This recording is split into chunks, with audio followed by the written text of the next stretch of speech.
এবার একটা এমন জিনিস নিয়ে বন্ধুরা আপনাদের সামনে আলোচনা করব, যেটা আমরা সবাই ছোটোবেলা থেকে শুনে এসেছি, ভেজাল।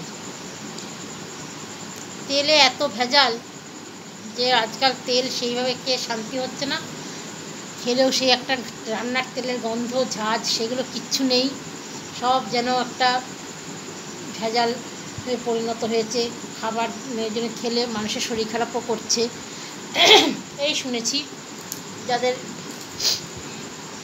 কোনো রকমে যাদের বাচ্চা হচ্ছে, আর একটা বাচ্চা নিতে গেলে তাদের নানা রকম সমস্যা, এই পেটে পাথর হচ্ছে বা কিছু একটা হচ্ছে। তা সবই তখন মেনে নিয়েছিলাম। এখন সমাজে যা দেখছি, তেল, নুন, হলুদ, সবজি, ফল ভেজাল মানলাম, কিন্তু বেশি যা দেখছি তাতে আমার মনে হচ্ছে সবচেয়ে বড় ভেজালের কারণ হচ্ছে মানুষ। সে সততার দিক দিয়ে বলুন, ভালোবাসার দিক দিয়েই বলুন, ব্যবহারের দিক দিয়েই বলুন, ভেজাল যে মানুষের মধ্যে কত রকমভাবে তৈরি হয়েছে বা হচ্ছে, সেটাই আজ আপনাদের সামনে পরিবেশন করে আমি আপনাদের শোনাব। আমরা এতদিন দেখে এসেছি, শুনে এসেছি যে তেলে ভেজাল, তাই খাবার খেয়ে গ্যাস অম্বল বেশি হচ্ছে।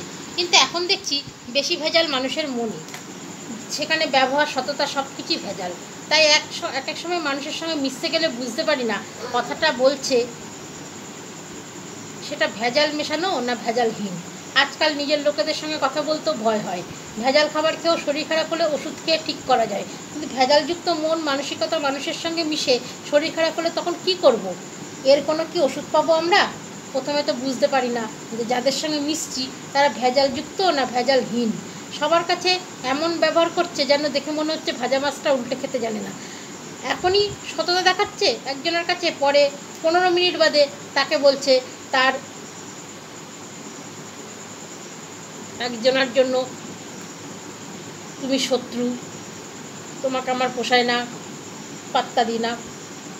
কী করে বলবো, বুঝবো এই লোকটা যার কাছে সততা দেখিয়ে ভালো ব্যবহার করে এলো সে তো প্রশংসায় পঞ্চমুখ। সে তো আর বুঝলো না যে কত বড় মাপের ভেজালযুক্ত মানুষ।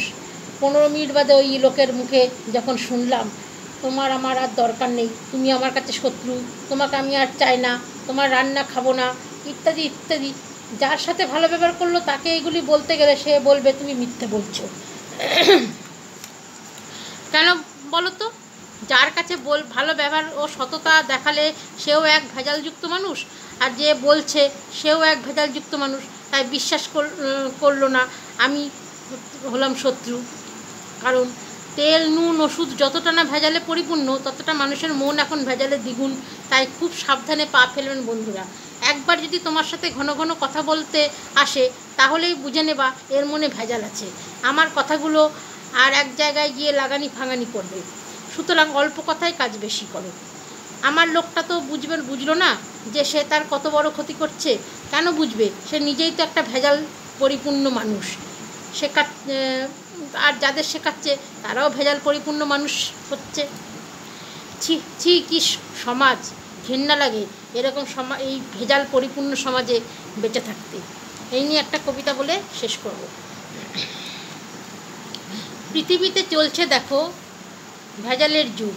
বর্তমানে খাবার থেকে শুরু করে ভেজাল আছে যে ঔষধ, সবজি কিংবা ফল যা কিছু হোক আছে সবটাতে ভেজালের ওষুধ।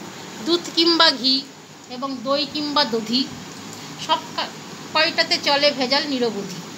ডাল, চাল, তৈল থেকে নুন, এমনকি ভাই চুন, সব কিছুতেই ভেজাল চলে আজকাল। সার কিংবা বিষে থাকে না নানা দোষে, ভেজাল রে ভাই ভেজাল চলে আজকাল। পড়াশোনায় চলছে আমাদের ভেজাল, পরীক্ষা নয় বরং হচ্ছে লটারিতে স্কুলে ভর্তি, তাই পরীক্ষার রেজাল্টও ভেজাল চলে এমন দিনকাল। একজনের রেজাল্ট টাকা দিয়ে অন্যজন নিচ্ছে ভাই, চাকরির নিয়োগে বিরাট ভেজাল অবস্থা। চা খেতে অফিসার নেয় বিরাট পয়সা, সততাতে ভেজাল, সত্যিতে ভেজাল, সরকারি বেসরকারি চাকরিতে ভেজাল, হাসপাতালে ভেজাল, থানাতে ভেজাল, কথাতে ভেজাল, কর্মে ভেজাল, দায়িত্বে ভেজাল, কর্তব্যে ভেজাল, বিশ্বাসে ভেজাল, ভালোবাসাতে ভেজাল, বন্ধুত্ব ভেজাল, বিয়েতে ভেজাল, সংসারে চলে পরকীয়ার ভেজাল, ধীরে ধীরে জড়িয়ে যায় শক্ত জাল, এতেই যে ভেজাল নেই যে এর কোনো হাল, মানুষ এখন হয়ে থাকে বেসামাল। এত ভেজালের মধ্যেও যারা নির্ভেজাল হয় তাদের কথা কখনো কোথাও মানে না কেউ। ধন্যবাদ, ভালো লাগলে কমেন্টে জানাবেন।